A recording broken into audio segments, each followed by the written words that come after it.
दोस्तों नमस्कार, मैं हूं हरि विश्वकर्मा अधिवक्ता। मैं प्रतिदिन की भांति इस दिन भी आपके समक्ष कुछ नए कानून के बारे में बताने जा रहा हूं। उम्मीद है आप इसको समझने का प्रयास करेंगे। दोस्तों, मैं बता रहा था कि हमारे भारत सरकार ने नए कानून के रूप में हम लोगों को एक नया चीज़ दिया हुआ है, इसको हम लोग फॉलो कर रहे हैं और उसके तहत में आगे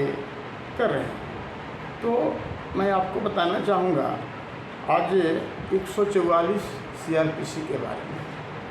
हमारे जो पुराने CRPC था, क्रिमिनल प्रोसीजर कोड, उसमें 144 दंड प्रक्रिया संहिता के तहत में कार्रवाई होती थी, जिसका मतलब होता था जिसमें मजिस्ट्रेट को, जिला मजिस्ट्रेट को या सब डिविजनल मजिस्ट्रेट को ये पावर होता था, power to issue order in urgent cases of nuisance of apprehended danger. इसका मतलब था, इसका डिफिनेशन था, in case where in the opinion of a district magistrate, a sub divisional magistrate और any other executive magistrate specially empowered by the state government in this behalf, there is sufficient ground for proceeding under this section and immediate prevention of speedy remedy indesirable. Such magistrate may, by a written order stating the material facts of the case and served in the manner provided by Section 153, direct any person to abstain from a certain act or to take certain order with respect to certain property in his possession or under his management, if such magistrate considers that such action is likely to prevent or tends to prevent obstruction, annoyance or injury to any person lawfully empowered or danger to human life, health or safety,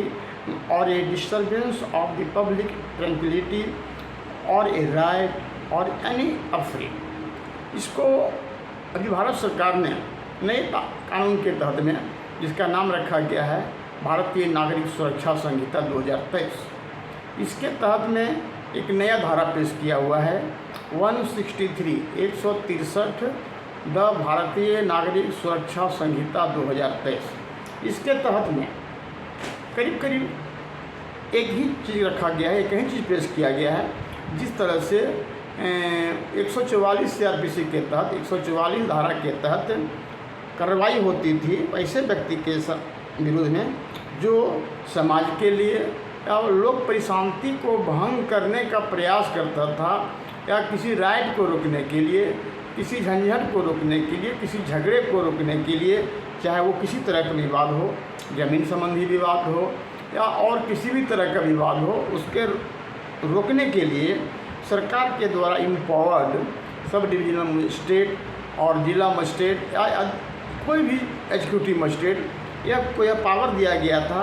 कि वो इस तरह की घटना को रोकने के लिए, इस तरह के एप्रीहेंशन को रोकने के लिए, जहां मानवीय सुरक्षा की जा सके, इस तरह के लिए 144 धारा के तहत में कार्रवाई किया जाता था। वर्तमान में इसको चेंज कर करके, इस धारा को परिवर्तित कर करके 163 भारतीय नागरिक सुरक्षा संहिता के तहत में कार्रवाई किया जाता है।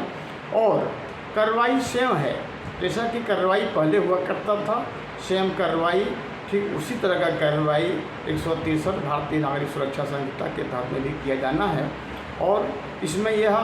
एश्योर किया गया है कि यदि कोई व्यक्ति को किसी भी व्यक्ति से या किसी भी समुदाय के द्वारा या किसी भी संस्था के द्वारा उसको इस बात का डर है कि उसे उस व्यक्ति से लोक परिशांति भंग होने की संभावना है, समाज में लोक परिशांति भंग होने की संभावना है, या एक दूसरे समुदाय के बीच में राइट होने की संभावना है, झगड़ा होने की संभावना है, तो इस धारा के तहत में आगे आवेदन लेकर के पुलिस या मजिस्ट्रेट कार्रवाई करती थी और उसको रोकने का प्रयास करती थी। आज भी वही हो रहा है। इतना ही कहने के साथ में आज मैं अपना ये आगे की बातें आगे दिन बताऊंगा। अब आप समझ गए होंगे कि 144 धारा के तहत में जो कार्रवाई होती थी CRPC के तहत, उस CRPC को नया धारा कर दिया गया है, नया नाम दे दिया गया है भारतीय नागरिक सुरक्षा संहिता, जिसका नया धारा में 163 भारतीय नागरिक सुरक्षा संहिता के तहत में कार्रवाई किया जाएगा। इसीलिए मैं आपको ये आपसे आग्रह करना चाहूँगा कि मेरे YouTube channel advocate Hari Vishwakarma @Hari Vishwakarma -I1J को सब्सक्राइब करें, लाइक करें और उसको शेयर करें, ताकि और लोगों को भी इसका फ़ायदा मिल सके। और ख़ास करके वैसे व्यक्ति को जो समाजसेवी हैं, बुद्धि वर्ग के लोग हैं, बुद्धिजीवी वर्ग के लोग हैं, उन लोगों को जानना ज़रूरी होता है कि इस तरह के कानून का जानकारी कितना ज़रूरी हो जाता है समाज के लोगों को। इसलिए मैं आपसे निवेदन करना चाहूँगा कि इसको आगे बढ़ाने का प्रयास करें, आगे लोगों को फॉरवर्ड करने का प्रयास करें और लाइक करें, मेरा चैनल को सब्सक्राइब करें और मुझे कमेंट करके बताएं कि मेरा इस तरह का बताना आप लोग कैसा अच्छा लगा। धन्यवाद।